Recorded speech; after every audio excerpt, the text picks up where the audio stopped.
Hello, আসসালামু আলাইকুম guys. তোমরা সবাই কেমন আছো? আলহামদুলিল্লাহ ভালো আছি। আর একটা নতুন ভিডিও নিয়ে তোমাদের মাঝে চলে আসলাম।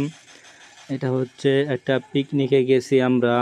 এখানে তোমার 3 পেয়ার বক্স গেছে, তার ভিতর 1 পেয়ার সাপ আছে। পিকনিকে তোমাদের পুরো ভিডিওটা দিতে পারি নেই। আসলে তোমরা লাইক দাও না, কমেন্ট করো না, আমাদের চ্যানেলটা সাবস্ক্রাইব করো না। দেখো, এটা হচ্ছে রাত্রে ইশারের আগের ভিউ, রাত 1টার পরের ভিউ এখন দেখো তোমরা সবাই।